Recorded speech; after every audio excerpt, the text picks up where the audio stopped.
asatidz, peserta ibu juga, mohon maaf, peserta pelatihan pemulasaraan jenazah yang tanpa saya sebutkan satu persatu, namun tidak mengurangi rasa hormat dan takjub saya. Syukur alhamdulillah, pagi hari ini kita dipertemukan oleh Allah dalam keadaan penuh nikmat, penuh berkah. Insya Allah kita bisa mengikuti acara ini dengan tujuan untuk memberikan pelayanan kepada warga masyarakat.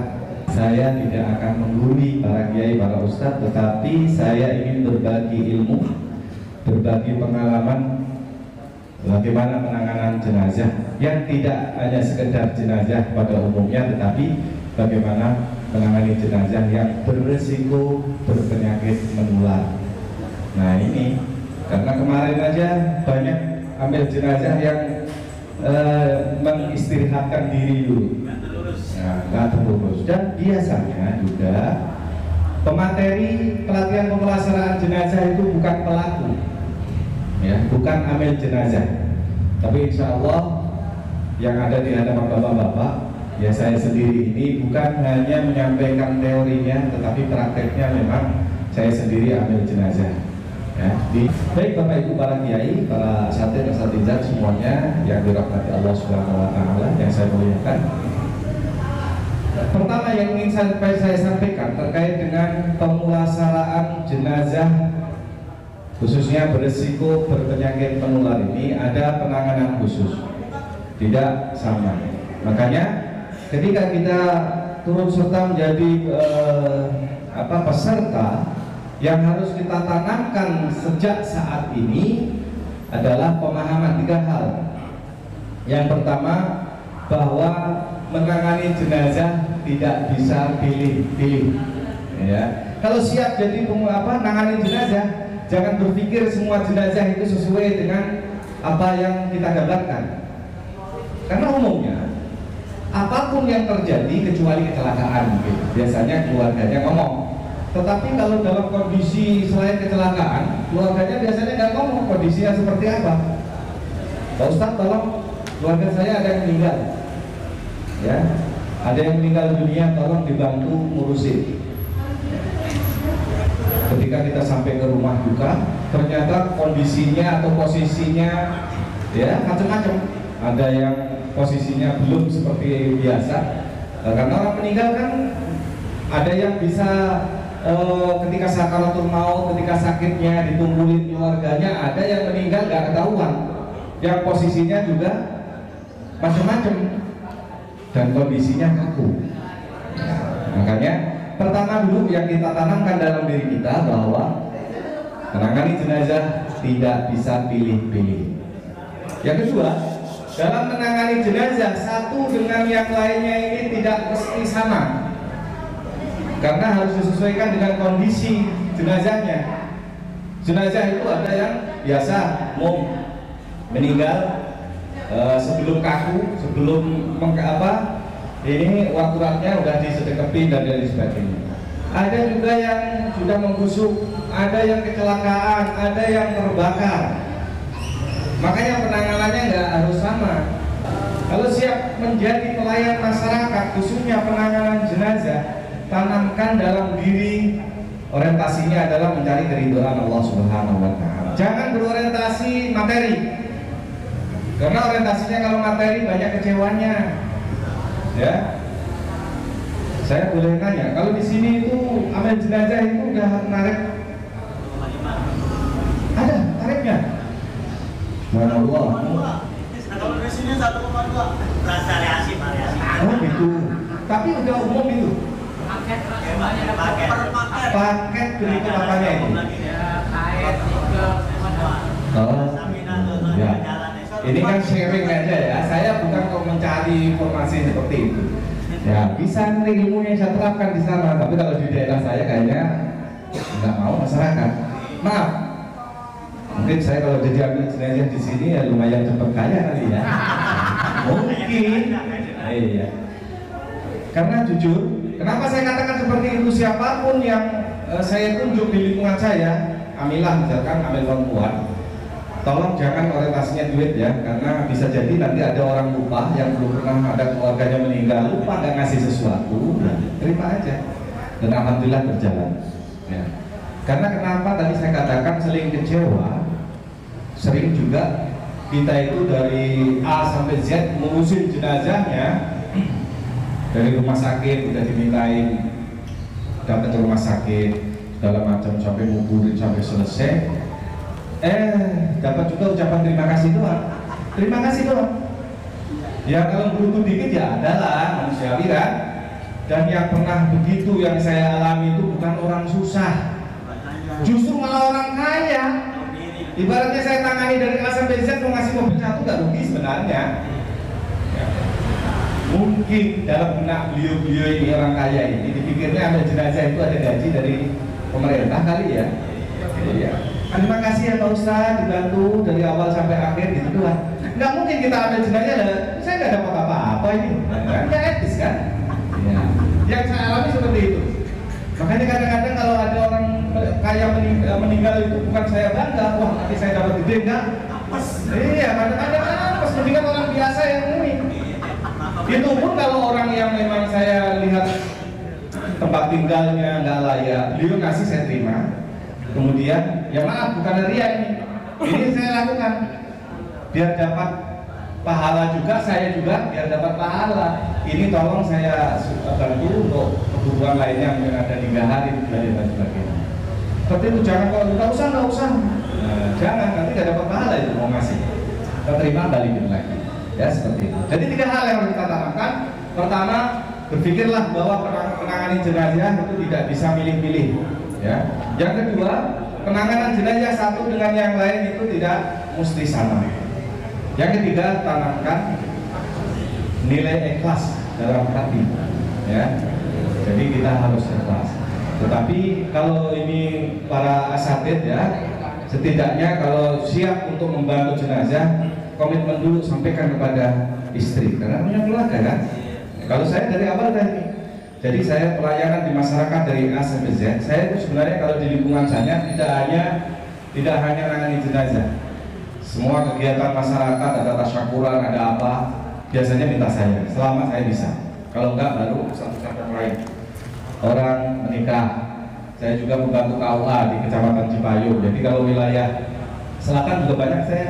Jadi kita semua, saya juga yakin dan percaya di lingkungan Masjid An-Hikmah ini udah senior semua dalam pelayanan kepada masyarakat. Tapi khususnya jenazah ini yang harus kita ketahui adalah penanganan terkait dengan penyakit menular. Ya, kenapa perlu diketahui virus yang ada dalam jenazah selama belum melewati 8 jam dari kematiannya itu virusnya masih hidup dan bisa menular kepada orang yang hidup. Ya, ini harus ingat. Tapi anehnya kenapa corona kemarin harus dipercepat? Sebenarnya diinepin semalaman aja udah nggak mati itu virusnya. Ya itu kan kebijakan pemerintah, kita nggak bisa ambil alih ya. Tapi secara medis, karena saya dulu dilatih di rumah sakit Cempaka Putih, YRC 2 hari, mendapat seragam dulu namanya UP, Universal Application, ya untuk kayak kalau sekarang APD lah. Tapi belum pernah sekalipun saya pakai itu. Karena kalau standar rumah sakit itu, kalaupun pakai pakaian yang begitu di dalam ruangan tertutup, orang nggak lihat. Nah, kalau saya memprediksi ini berpenyakit menular, kemudian saya pakai pakaian ala astronot begitu, bagaimana perasaan sahibul musibah? Ya. Dan perlu diketahui juga penyakit menular yang banyak dialami oleh warga masyarakat di sekitar kita itu yang sering adalah hepatitis B, penyakit kuning rasa kita, badan kuning semua, itu virusnya bisa menular ke tubuh. Makanya perlu kalau ngikut mandiin atau paling tidak sebagai amil jenazah harus ngasih pemahaman kepada keluarga. Karena ketika saya pelatihan di rumah sakit YRC itu ya merasa takut juga, karena orang yang pertama kali dimungkinkan tertular penyakit orang yang meninggal itu adalah amil jenazah yang pertama, yang kedua adalah keluarga. Makanya kalau ahli jenazah yang sudah ngerti ini ciri-cirinya berpenyakit menular, dia harus kasih pemahaman kepada keluarga. Di situ ada bagaimana cara mematikan virus dengan larutan klorin. Ada campuran antara air dengan kaporit, ada antara air dengan baking di Jakarta Selatan. Tapi setiap apotek pasti ada. Kaporitnya yang udah ditumbuk, bukan yang masih utuh, udah tumbukan ada di botol-botol kecil. Nah, ketika itu disiram, didiamkan 15-20 menit, itu biar virusnya mati. Ya. Tetapi untuk menyiram larutan klorin ini sama seperti untuk pengawetan jenazah itu apa namanya? Bukan. Formalin. Bau. Jadi kita harus deketin keluarganya sampai baik-baik. Ini saya indikasikan ada virus yang bisa menular keluarga dan lain sebagainya. Mohon izin saya siram dengan ini. Karena baunya itu lebih menyengat daripada thinner. Thinner itu menyengat banget kan? Sama itu. Kaporit itu ketika disiramkan itu bau kemana-mana. Ya kalau kita nggak minta izin sama keluarga, nanti keluarganya tanda tanya juga. Yang kedua, biasanya di masyarakat itu ini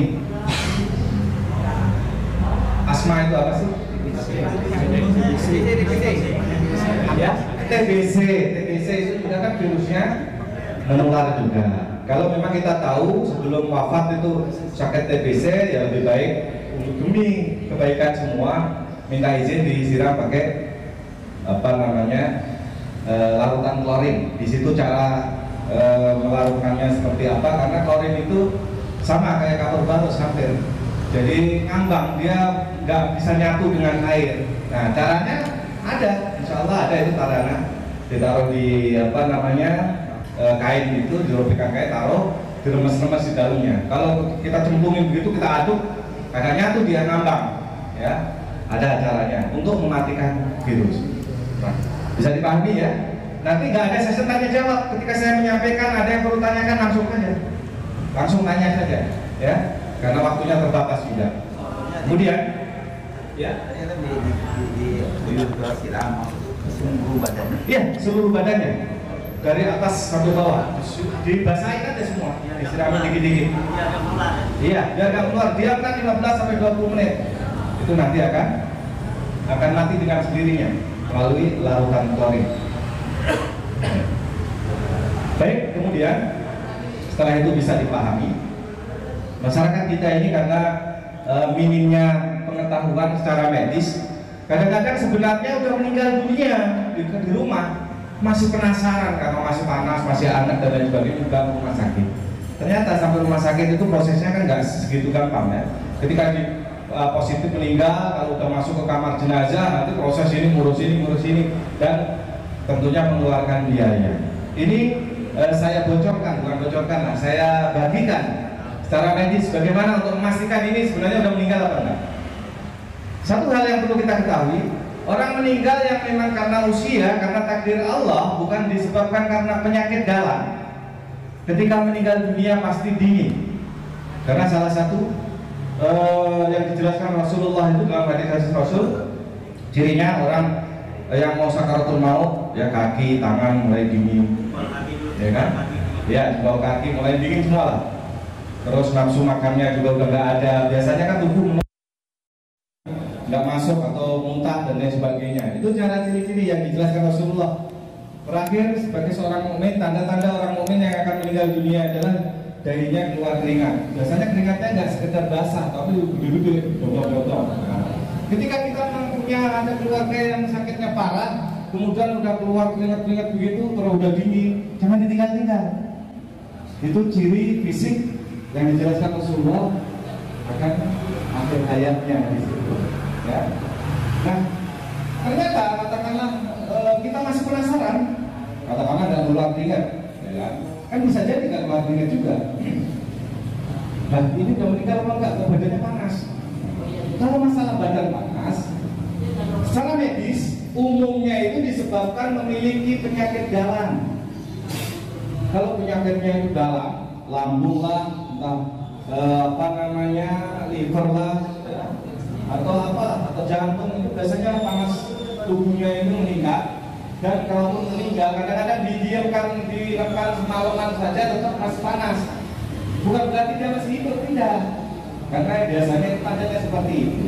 Dan ciri khasnya secara medis, kalau meninggalnya karena penyakit dalam, baru beberapa jam aja keluar biru-biru. Jangan terus kita berpersepsi, waduh ini udah disiksa atau apa, enggak, itu penyakit itu. Apalagi didiamkan semalaman, biasanya kan disuruh saya yang mandiin, biasa mandiin aja, sebisa-bisa saya kan.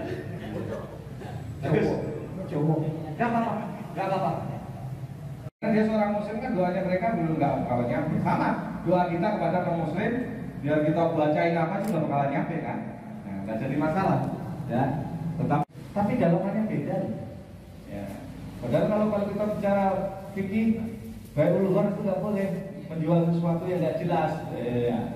Tapi kalau kita bilang kapas pembalut, ketika kita buka ini udah berlapis-lapis. Sunahnya 1 lapis ganjil kan, sunahnya 3 lapis, 5 lapis. Ya artinya di ini namanya sunnah. Sunnah itu yang dicontohkan oleh Rasulullah. Kalau secara sunnah Rasul. Tapi kalau sunnah hukum, kalau dilakukan dapat pahala, kalau ditinggalkan juga tak apa-apa. Sesuaikan. Sunnahnya warna putih. Karena terjadi kayak misalkan maaf kayak tsunami Aceh gitu, ya apa aja, ada selimut, ada apa, sunahnya ya warnanya putih.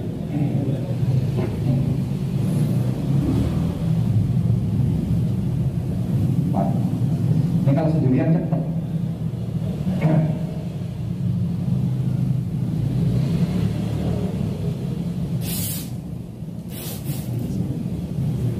kain putih yang bagus tuh, ya? Yang jelek nggak yang begitu? Enggak, yang jelek enggak.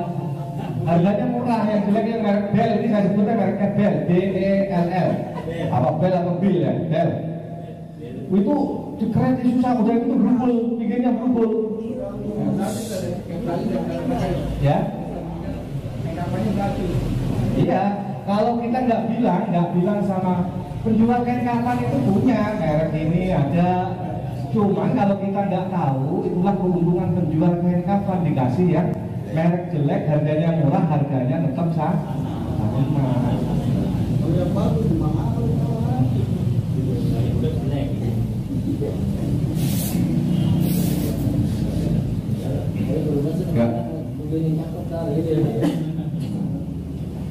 Lihat plafonnya dulu.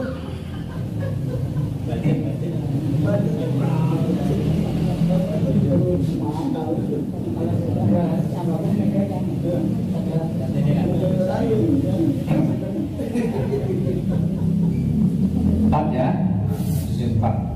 Jika itu adalah lapisan, maksudnya yang bawah, yang satu ini nanti buat gamisnya. Tapi sebelum saya teruskan, saya mau izin ke kamar kecil dulu ya. Ini kaki saya aja. Ini saya gunting segini, kira-kira 1 cm. Sampainya ini kira-kira 1 cm, ininya ya kira-kira 2 cm. Kemudian bisa dilihat ya.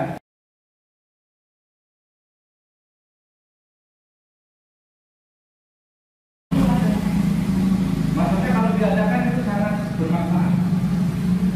Satu, karena tadi ada ruang untuk dikul makruh, katakanlah itu khususnya yang sudah sepuh, sudah kurus dan giginya sudah habis. Itu standarnya kalau kita ada gigi minum berapa? Karena giginya habis, jadinya bibirnya masuk ke dalam, jadi mana? Nah ini nanti imamah itu fungsinya buat untuk menutup bagian atas. Ketika nanti kain kafannya itu tidak mencukupi, kalau cuma gigi saja nggak akan cukup. Makanya kan, jadi kalaupun kain kafan yang kita lapis tadi nggak menutup, tetapi juga ada lapisan gamis yang di dalamnya. Ya maaf, kain kafan khusus orang yang gemuk, khusus orang yang kurus, nggak ada. Kain kafan sama soalnya. Sementara kita harus menyesuaikan. Kemudian yang selanjutnya kita kasih ijazah. Sebenarnya 15. Kemudian habis itu mana tadi ini? Kalau tadi cekukannya tadi berada di depan, sekarang ditaruh di belakang. Nah, kalau sendirian bebas kali ini. Tukang jualannya itu juga mungkin di sana lagi kosong, nggak bilang kok dicariin atau ini kurang ini yang enggak. Ketika kita ini nggak hilangkan ininya, hilangin izatnya, hilangin saja. Jadi jangan sampai terlalu ambil jenazah malah ngeribetin. Pak, ini kain kafannya kurang, beli lagi dong lah. Kapan ini mau gue? Ya kan? Ini gimana ya? Jenazahnya begini lagi. Ya malah pun makanya orang ya tanya malah bingung kan. Dari situ ya kapan jenazah macam-macam aja. Dulu maaf, katakanlah kita bukan ambil jenazah, tetapi punya keluarga yang meninggal, niatkan nawaitu ghusla li raf'il hadasil akbari hadzal mayyit atau hadil mayyitati kalau perempuan.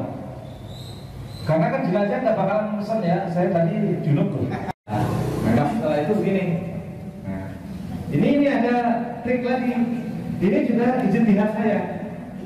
Kalau orangnya gemuk, sedekatnya susah, tangannya nggak mampu gini. Jadi karena udah dilemesin tadinya, ketika mandiin, ketika diginiin, geser lagi, blok jatuh lagi. Karena ini yang perlu terbentuk. Nah, caranya satunya gimana? Begini. Nih, apa? Karena badan jenazah ini masih basah, kena ini jadi perut. Nah, ini sini, di sini. Nah, ini seakan-akan diikat. Lah kalau di rumah sakit kenapa kok sudah terus diikat tangannya? Ini kan nggak pakai diikat, cuma diakali pakai kapas. Nah, ini sambil diangkat, kemudian ditaruh sini ditumpuk. Nah, ini karena dia perut, jadinya sama kayak ikat. Ya, ini kalau yang perutnya gendut banget, jadi kesini jatuh lagi karena udah lemas tangannya, nggak bisa sedang.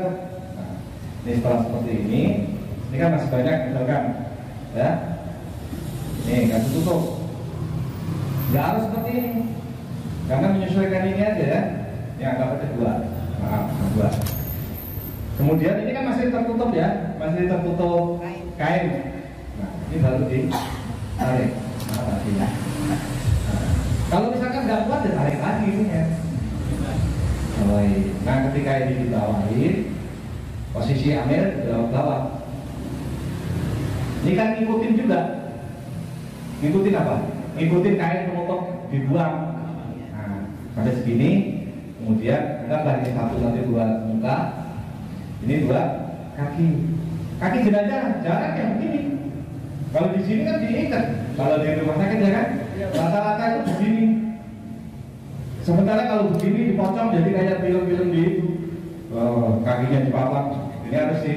Cara ngikatnya bagaimana? Ini aja dibulut pakai kapas. Kalau kapasnya pembalut ini agak kaku, maaf ini Pak Ci ya. Kalau kapas yang saya bilang bukan kapas model pembalut, nggak bakal bisa ngikat begini. Dia akan lepas.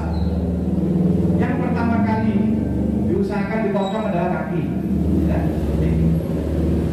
nah, ini seadanya ya, nggak seperti jenazah beneran kencang. Ya, pokoknya yang penting ini anggaplah ini sama ini sendirian begini aja. Ya, ini aja. Nah. Oh iya, tadi kalau ada kain ekromnya, ya ini tadi satu di bawah badan, yang satu di atasnya ini aja. Sama modelnya, tadi kelupaan.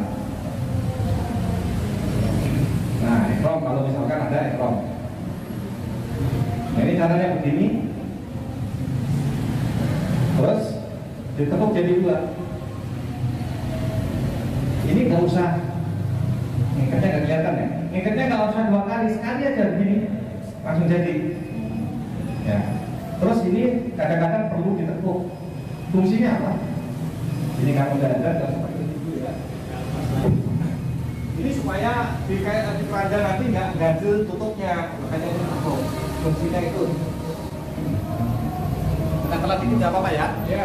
Ini singkat tanggung. Setelah ini kira-kira aja. Ini pinggul dulu, pinggul. Pinggulnya ini. Kenapa ini ambil jenazah harus posisi dari kanan? Karena ini kan ngikatnya di sebelah kiri. Iya, jadi nggak lanjut. Kalau rumah sakit biasanya ngikatnya di tengah, di atas. Ngikatnya di kuburan susah. Iya, kalau rumah sakit tuh umumnya. Ini apa namanya, lutut. Ini seakan-akan kira-kira seperti ini. Nah seperti ini. Barulah ini. Tadi hidung harus disumbat pakai kapas, enggak tergantung. Kalau kita mengindikasikan nanti ini akan keluar daerah, mau dibawa keluar daerah, misalkan wajib itu. Karena yang keluar hidung. Kalau kuping enggak, kembali kecelakaan. Kalau kecelakaan kuping ini melalui. Nah, ini karena tadi saya bilang nggak semuanya itu bisa mingkem, lah ini biasa aja. Ya boleh sambil berdiri boleh. Diikat aja, bukan diikat di pul-pul. Pak. Pak. Ini sama.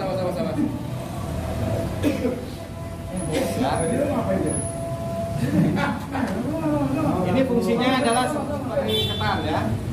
Gitu saja. Oh iya. Ya, diikat. Kemudian karena kita masih khawatir ini nggak bisa mingkem, ini beginilah dipuntel-puntel dari ini katakanlah kapas. Ini agak songong ini sama orang tua saya. Nah ini diganjel buat ini supaya mingkem. Nah, terus lagi, saya bikinin trik lagi. Kan kadang-kadang nanti pasti akan nemuin orang yang bunuh diri, gantung diri. Itu rata-rata kan melet. Semua gantung diri pasti melet. Tapi meletnya nggak kayak seperti di film apa panjang begitu, enggak. Sedikit lah, sedikit. Dan orang gantung diri itu sedikit. Kalau misalkan bisa dibuka giginya mungkin putus itu. Nggak bisa dimasukin karena kegigit. Supaya nggak menakutkan sama keluarga atau menimbulkan fitnah, kita tutup aja ini mulutnya, untuk khusus mulutnya aja. Karena jenazah itu kan beda satu sama lain tadi. Atau mungkin nggak bunuh diri, nggak melet, tapi mungkin kecelakaan yang mulutnya itu ada luka yang kelihatannya nggak layak dilihat orang, dibeli fitnah, ya tutup aja. Pakai masker. Nggak pakai kapas. Sehingga ketika suatu keluarganya mau nyium mau apa itu kan kelihatan mukanya aja nggak merasa gimana gitu ya. Itu buat bisa pahami gitu. Nah kalau sudah itu biasanya baru ini terakhir ya kalau udah. Ini kan contoh aja ditutup begini, nanti fungsinya kalau dimakan ini dibuka untuk tempelin sunahnya. Kalau kita mazhab Syafi'iyah kan nempel ke tanah. Bisa kenapa juga? Ini contoh diambil aja ini ya. Ya. Terus ini ditutup, ini mah nggak ditutup seperti ini udah kira-kira begini baru di apa dia saya ikat ya, tapi nggak di ini bisa bernapas kan? Ya. Kalau susah bernapas ngomong kayak ini. Oh tidak pun ikatnya sama. Kalau nyolatin nggak usah dipraktekin ya, masih bisa semua. Gampang. Nah ini juga ditekuk karena takut nanti tutup dada itu nyangkut. Kemudian ini buat mensiasati takut tadi lepas sedaknya di lempengan tangan. Seperti ini. Udah bisa dipahami Pak Haji, bisa ngapain? Ini saya ambil dulu.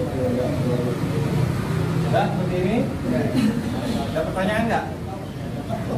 Kalau ini kan ini tinggal ini. Contoh kan harus posisinya itu sebelah kiri. Iya karena nanti bukanya biar gampang. Di liang lahat. Kalau di liang lahat kan miring. Nah, kalau apa ngikatnya sebelah sini ketinggian ya lumayan susah itu. Dan usahakan kadang-kadang di dalam makam itu yang susah itu adalah membuka ini. Sebelum diturunkan ini dibuka aja dulu. Ini kan tinggal narik sekali. Ya. Jadi nanti ini buat bantuin ini turunin ke bawah, dipegangin, jangan dibuka, maksudnya buka ikatannya aja. Karena kalau udah di dalam, nah ini orang buka ini karena grogi, malah bukannya buka, malah ngikat. Kalau buka ya buka, kalau ini ya biarin. Nah, bisa dipahami. Ada pertanyaan ke sini? Siapa?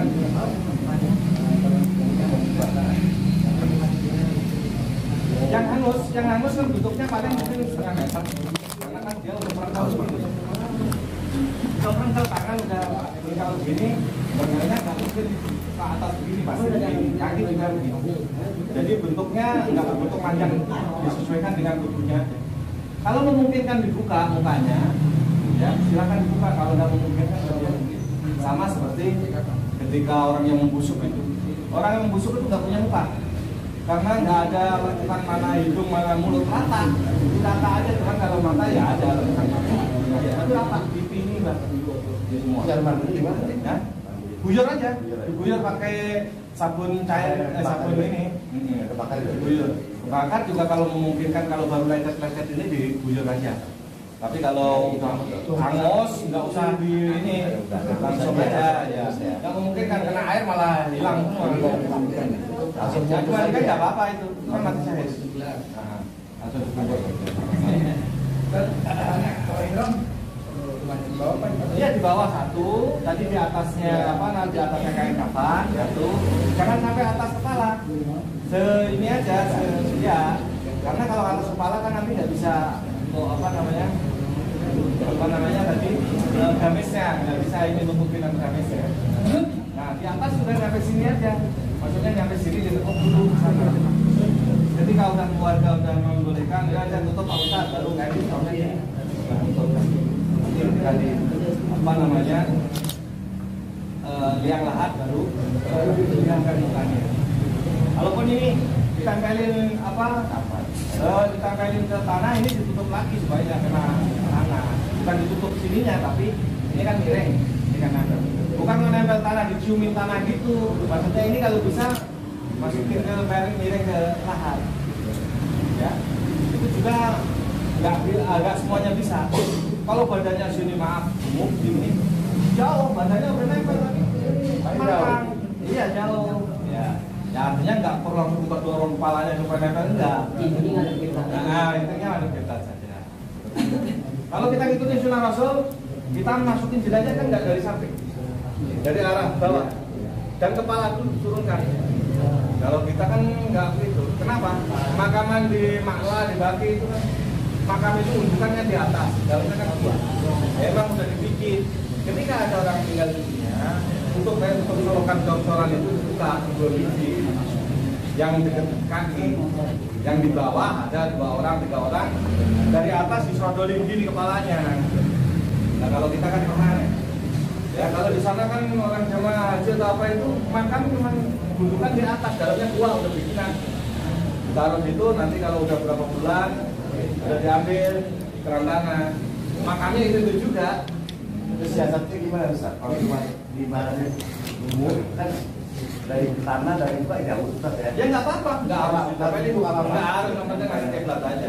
Jangan di membelakangi istri debat kita, jangan. Ya yang penting masih ke sana. Sunahnya kan itu menurut ulama Syafi'iyah kan nempel ke belakang. Tapi itu tadi badan gede, gini terus badannya udah nyampe, tak jauh. Kalau mereka masih jauh,